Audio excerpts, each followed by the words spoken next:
신명기 31장 30절에서 32장 14절까지의 말씀입니다.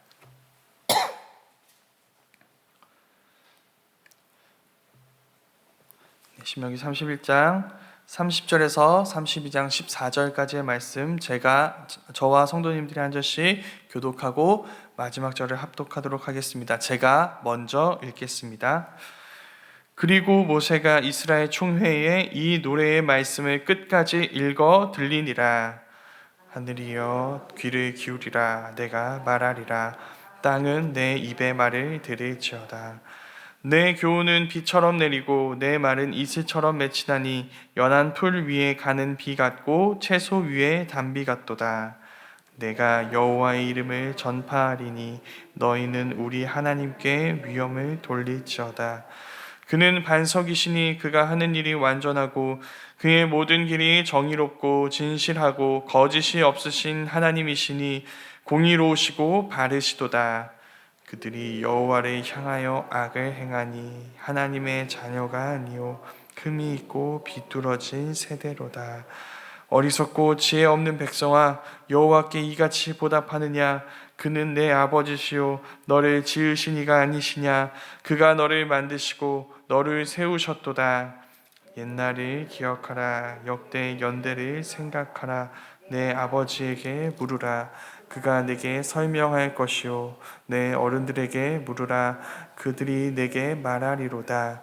지극히 높으신 자가 민족들에게 기업을 주실 때에, 인종을 나누실 때에 이스라엘 자손의 수요대로 백성들의 경계를 정하셨도다. 여호와의 분깃은 자신의 백성이라. 야곱은 그가 택하신 기업이로다. 여호와께서 그를 황무지에서 짐승이 부르짖는 광야에서 만나시고 호위하시며 보호하시며 자기의 눈동자 같이 지키셨도다. 마치 독수리가 자기의 보금자리를 어지럽게 하며 자기의 새끼 위에 너풀거리며 그의 날개를 펴서 새끼를 받으며 그의 날개 위에 그것을 엎는 것 같이 여호와께서 홀로 그를 인도하셨고 그와 함께한 다른 신이 없었도다. 여호와께서 그가 땅의 높은 곳을 타고 다니게 하시며 밭에 소산을 먹게 하시며 반석에서 꿀을, 굳은 반석에서 기름을 빨게 하시며. 함께 읽겠습니다. 소의 엉긴 젖과 양의 젖과 어린 양의 기름과 바산에서 난 순양과 염소와 지극히 아름다운 밀을 먹이시며 또 포도즙에 붉은 술을 마시게 하셨도다. 아멘. 오늘 우리가 읽은 신명기는 모세가 남긴 3편의 고별 설교입니다. 총 34장까지 있습니다. 우리는 그 34장 중에 32장 말씀을 읽었습니다. 거의 마지막 부분에 와 있는 것이죠. 이미 모세의 마지막 설교는 30장에서 마친 상태입니다. 오늘 말씀은 그 모든 설교를 들은 백성들이 기억해야 할 2가지 율법과 노래를 가르치는 말씀 중에 노래에 해당되는 말씀입니다. 이 율법과 노래, 이 2가지를 주신 이유가 있습니다. 하나님은 먼저 모세를 불러서 이스라엘 백성들의 미래에 대해서 말씀하셨습니다. 그 미래란 이런 것입니다. 곧 지금까지, 방금 전까지 모세가 3편의 설교를 했는데 이 3편의 설교를 들은 이스라엘 백성들이 어떻게 살 것인가, 그 3편의 설교의 결과가 무엇인가에 대한 내용이기도 합니다. 우리가 지금까지 나눈 것처럼 지금 모세 앞에서 이 3편의 설교를 들은 이 백성들인 이스라엘 백성들은 출애굽 2세대들입니다. 출애굽 2세대들. 이 출애굽 2세대들에게 모세는 앞서 3번의 설교를 통해 출애굽 1세대들, 이들의 부모 세대죠. 이들의 부모 세대의 불순종의 결과에 대해서 이야기했습니다. 그리고 그 그들이 순종해야 했던 율법에 대해서 이 2세대들에게 다시 한번 가르쳤습니다. 그래서 이 이야기를 통해서 너희 역시도 이 1세대들의 과거가 보여주는 것처럼 너희 역시도 불순종하게 된다면 너희 2세대들도 불순종하게 된다면 이 1세대들의 과거가 너희의 미래가 될 것이다 라고 이야기를 했습니다. 그걸 3번에 걸쳐서 무려 30장의 분량에 이르기까지 가르쳤던 것이죠. 이렇게 가르친 다음에 모세에게 하나님이 이런 말씀을 하십니다. 이 모든 것을 듣고도 이 백성은 하나님이 주신 약속의 땅에 들어가서 나를 버릴 것이다. 나는 그들에게 진노하여 그들에게 재앙을 내릴 것이다. 그때 그들은 자기들이 한 악행을 보지 못하고 여호와가 어디 있냐? 그가 우리와 함께하지 않으시니 우리가 이런 일을 억울하게 당한 것이다 라고 이야기할 것입니다. 거기에 대해서 하나님이 말씀하시는 증거가 있습니다. 하나님이 그들과 함께 하시고 그들 중에 계시며 그들에게 하신 말씀과 같이 그들이 불순종했기 때문에 이 모든 일이 일어난 것이다 라는 것을 증거 자료로 보여주실 2가지 중 하나가 바로 오늘 말씀인 이 모세의 노래인 것입니다. 그 노래 전반부의 내용이 오늘 말씀입니다. 먼저 우리가 생각해 봐야 할 것은 노래입니다. 왜 굳이 하나님은 노래 형식으로 이 말씀을 가르쳐 주셨을까요? 간단합니다. 왜 우리는 알파벳을 노래로 외울까요? 잘 외울 수 있기 때문이죠. 그리고 우리도 모르게 흥얼거리면서 그것이 우리 안에 남아있게 되기 때문이죠. 이 노래 역시도 마찬가지입니다. 잊지 않게 하기 위해서 하나님이 이 말씀을 노래로 가르치신 것입니다. 그 첫 부분에서 모세는 먼저 하늘과 땅을 소환합니다. 하늘과 땅. 지금도 그렇지만 고대 근동 문화에서는 재판하는 자리에서 어떤 기소를 할 때, 누군가를 고발하는 이런 일들을 할 때 증인들을 소환했습니다. 증인들입니다. 2 증인 이상이 이 증인 역할을 감당할 수 있었는데, 지금 모세가 하는 이 말에 이스라엘은 반박하고 거부할 것을 모세는 예상하고 있습니다. 그런데 그들이 반박하고 거부할 수 없게 만드는 증인들이 있는 것이죠. 누구인가요? 증인들이 하늘과 땅인 것입니다. 그러니까 이스라엘이 하는 모든 일의 증인은 온 세상입니다. 온 세상이 그들을 바라보고 있습니다. 이렇게 본다면 지금 모세가 하는 말은 이스라엘 백성들에게 굉장히 불리해 보이고 이스라엘 백성들이 굉장히 싫어할 만한 말씀인 것 같습니다. 우리도 그렇죠. 너희가 잘못했다, 너희가 나쁜 사람이다 라는 이야기를 좋아할 사람들은 아무도 없습니다. 그런데 모세가 하는 말이 있습니다. 그 얘기가 바로 우리를 살린다는 이야기입니다. 우리가 읽은 2절 말씀인데 제가 잠깐 읽어보겠습니다. 내 교훈은 비처럼 내리고 내 말은 이슬처럼 맺히나니 연한 풀 위에 가는 비 같고 채소 위에 단비 같도다. 이렇게 이야기합니다. 그러니까 온 세상을 적시고 그 온 세상을 살리는 것처럼 새로운 생명이 살아나게 하는 그 단비와 이슬처럼 지금 말하고 있는 이 모세의 말씀이 너희들을 살리는 말씀이 될 거라고 이야기하고 있는 것입니다. 이 말씀을 볼 때 우리가 가장 피해야 하는 것은 바로 우리의 입맛을 믿는 일입니다.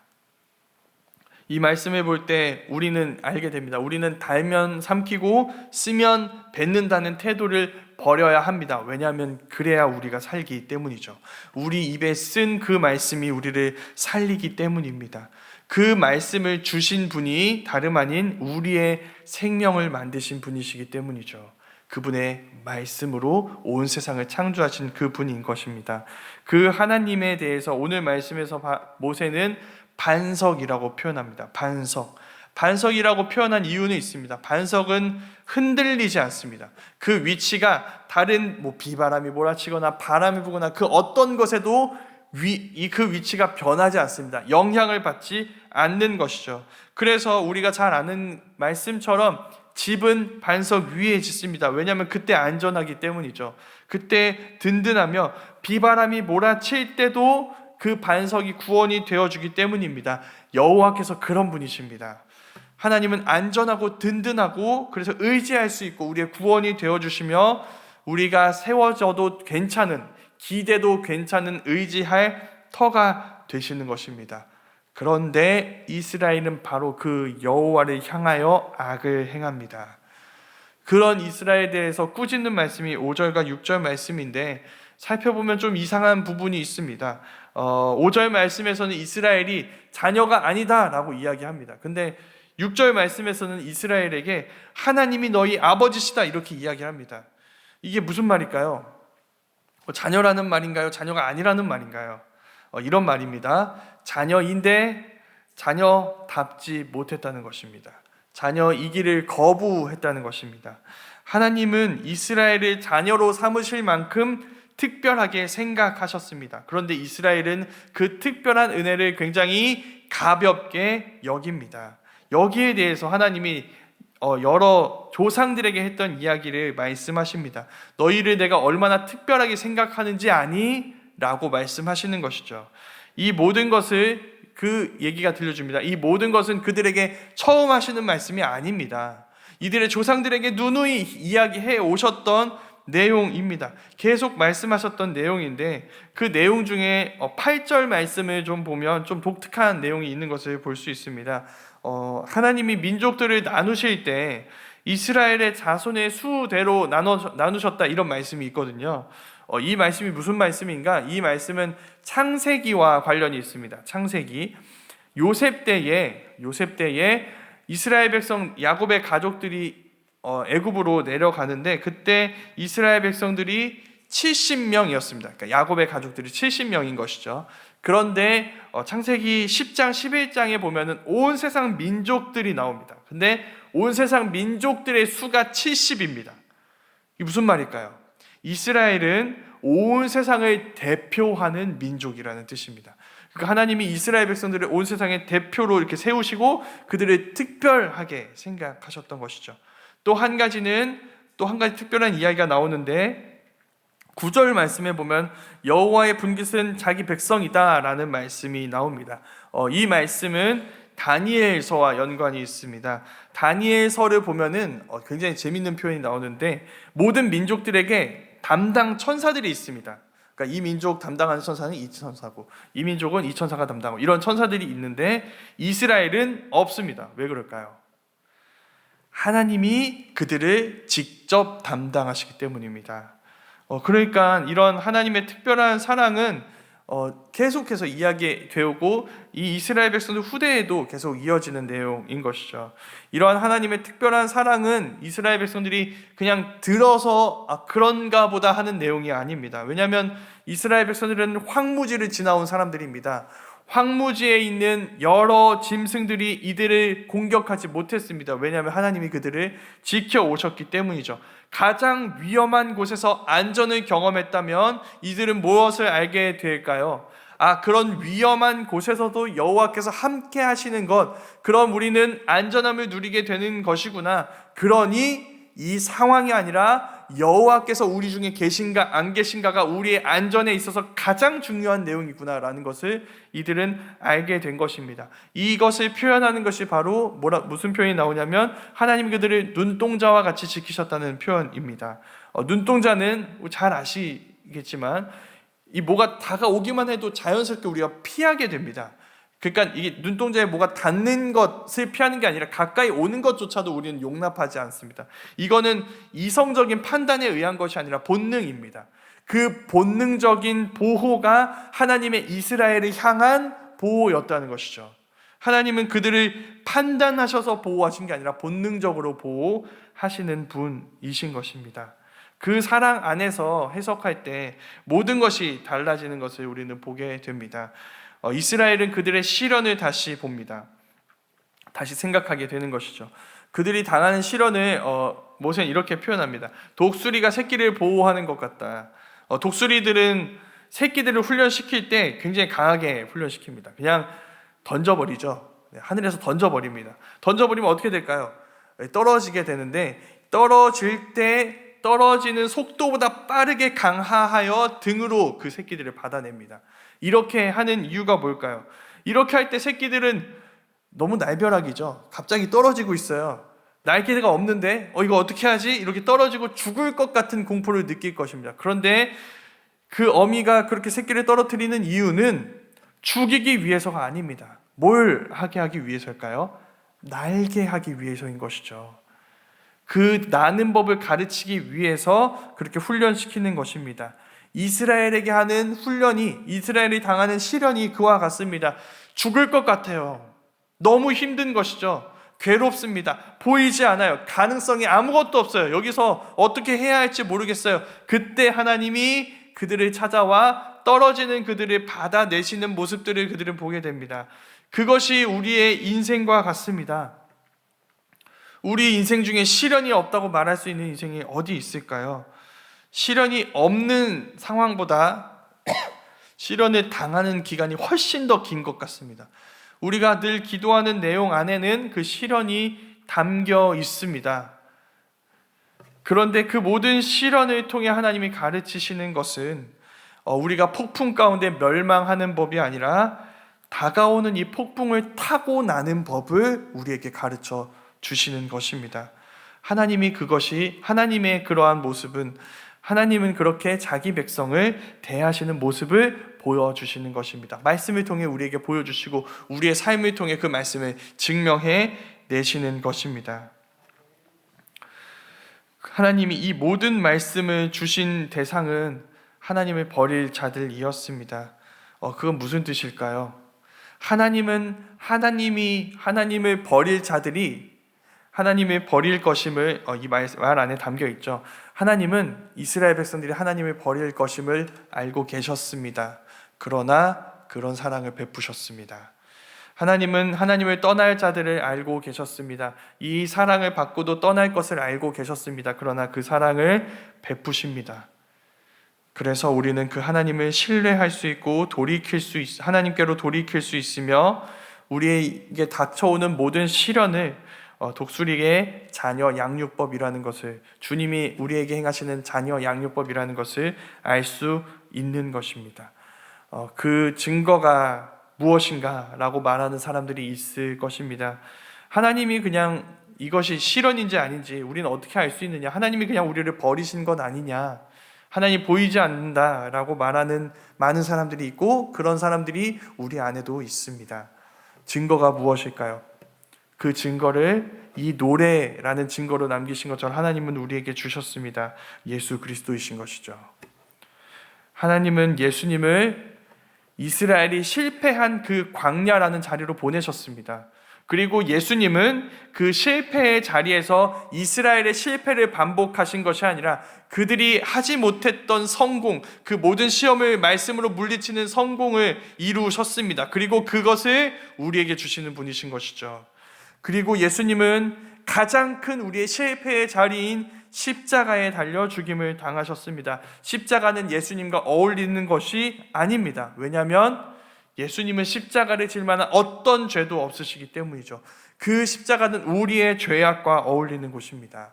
그러나 하나님은 예수님에게 우리 모두의 죄악을 담당시키시고 그 죄악이 어울리는 십자가의 자리로 보내셔서 거기서 그분을 죽이셨습니다. 왜냐하면 떨어지는 우리를 받아주시는 구원을 행하시기 원하셨기 때문입니다. 우리를 그냥 시련 가운데 두는 것을 용납할 수 없으셨기 때문입니다.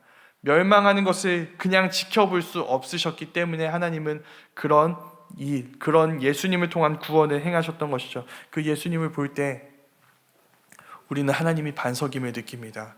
하나님은 의지할 반석이 되시는 분이십니다. 그런 분이시기에 우리는 그분을 믿을 수 있는 것이죠.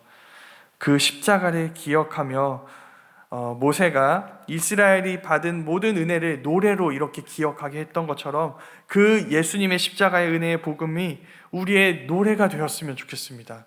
우리가 어느 때나 부르며 그 노래를 부르며 그 십자가의 은혜를 늘 기억할 수 있는 자들이 되었으면 좋겠습니다. 그때 우리는 시련에서 일어나는 법을 배우게 됩니다. 그때 우리는 죄에서 돌이키는 법을 배우게 됩니다. 다가오는 폭풍에 절망하는 것이 아니라 그 폭풍을 타고 오르는 법을, 주님과 함께 날아오르는 법을 배우게 되는 것입니다. 우리 그 모든 노래를 통하여, 그 모든 시간을 통하여 우리 주님을 더욱 사랑하고 나는 법을 배워서 폭풍 속에서 우리의 날개가 되어주시는 주님을 경험할 수 있었으면 좋겠습니다. 그렇게 오늘 하루도 이번 한 주간도 주와 함께 날아오르는 우리 모두가 되기를 간절히 소망합니다. 네, 우리 말씀을 기억하며